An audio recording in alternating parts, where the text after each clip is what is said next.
is fast approaching Panto season. Oh, no, it isn't. Oh, look at that. Isn't that beautifully done? Oh, yes, it is. As Julian Clary is returning to the London Palladium to play Robin Hood alongside Jane McDonald. But before that, the Palladium stage is also the setting for his new book, Curtain Call to Murder. And Julian joins me now. Well, homosexual of the year, you could have said. I could have said. A very crowded category. Very crowded category. I think I'm in it as well.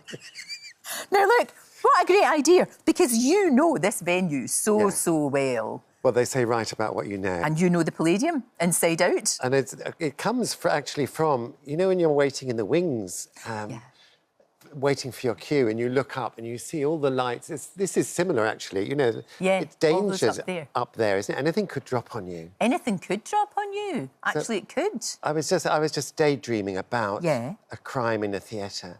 So the story is, if you want to hear... I do. A touring theatre company who are... The play is a great success, so it transfers for a run at the Palladium. And then, on the press night, on the opening night, with everyone watching, someone is murdered on stage.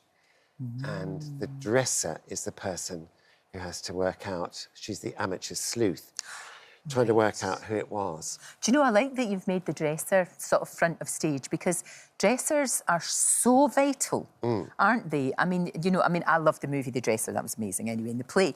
But they don't oftentimes get probably, you know, the plaudits that they should. No, they're underestimated. I think so. And not noticed often. But actually, they do a lot more than dress. Oh, gosh, yes. And they get you in the right mood and in the right place, and they see everything. They do. You know, they hear... They're the perfect person to know what's going on in this mystery. That's what I thought. Because they would be seeing things. Because people... You know, in that way, when people sort of ignore someone... Yeah. And they're just watching it all. But you're right. I mean, they're the person that has to kind of... If you're feeling a bit low, they have to boost you. And when I'm doing Panto, there are so many costume changes. Of course. So I spent all day, 2 shows a day, all day with my dresser, and you get to know them. Of course you do. And they get to know you. And they pull your trousers down. So it's a very intimate relationship. Doesn't get much more. No, not everyone could do that. Pulling you and prodding you and sorting it all out, which is very good. It is a crime novel, but it's very funny, as you would expect. There's a lot of humour in here. Well, I wrote the first draft, which was basically, you know, this is who was murdered, this is who by, and this is why. And my editor for the second draft said, fine, but you need to withhold bits of information. But also, she said, just go and have fun with it. So I certainly did. You did. And you wrote every single word all by yourself. Well, I put that in there as well. You did. I love that you put that in the book. That you said, and by the way... People assume celeb writers that, you know... Tell me about it, I know. They have a minion to do it. God, I wish.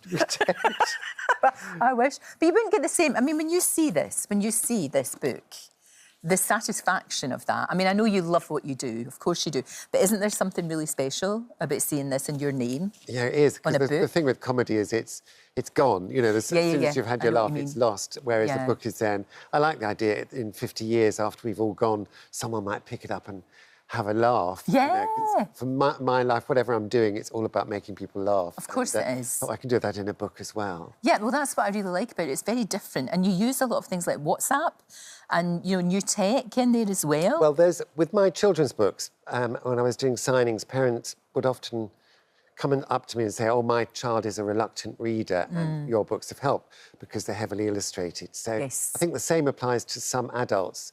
A lot of adults never read a book, so I wanted to make it not look too daunting. Right. So there's diaries and WhatsApp groups and newspaper articles. So if you open it, you think, oh, I'll just, you know, read a little bit more. Yeah, no, absolutely. And you talked about the children's books, and The Bolds was turned into a play. Yeah? That's right. Can you see this? I mean, wouldn't that be good, a play in the London Palladium? Can you imagine the kind of... How weird that would be, quite meta. I can, actually.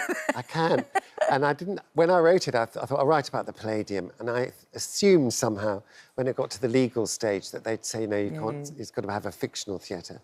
But there it is, it's the Palladium. Oh, and it's kind of your second home, especially over the whole kind of Christmas time. You'll be back there, because lovely Jane McDonald, was on the show last week, and she was talking about working with you. Very much looking forward to it. I am obsessed with her book as well. I'm obsessed with her. Never mind her book. Obsessed with her too. I've been reading Jane's book and listening to her music. There we are. Oh, you two are going to be pals for life. She's my love interest. Well, obviously, of course she is. But you two will just get one another. You'll just get one another. You really will. It'll be fantastic. I mean, that must be one of the highlights of the year, is the Panto. Yeah, I've done Panto for many years, and for the last 9 years at the Palladium. But that's the big one. I know, but you can't believe your luck. I always think, oh, this year I'll get a phone call saying it's been lovely, but... Yes, but we're getting somebody else. Yeah. Thanks So, a bunch. No, they're not going to. very, you know, this thing of living your life with gratitude. Yeah. I do that, especially at Christmas. No, absolutely, you're right. Never take it for granted. Never take it for granted, and you're right to do that. This is great. When's it out? Thursday, It's I out guess. on It's not, Thursday. they're usually out on Thursday, the books. Yeah, and an audio version as well. Did you do that, the audio version? I did do myself in it because I'm in the book, but there are about 5 different actors. So it's like a play. You It know. is. Well, you've already done the play for the book, and then radio, and then I can see it. Yeah, I'm very sitting there. excited about the book version and the audio. No, absolutely, and we will hopefully be sitting there watching it. Me, you, and Jane McDonald, with a small sherry. And no, she had a large glass of wine she likes. And She does. Some crisps. That'll be us. Can you imagine? That'd be joyful. Thank you so much, Julian, and good luck with Curtain Call to Murder. Thank you. Thank you.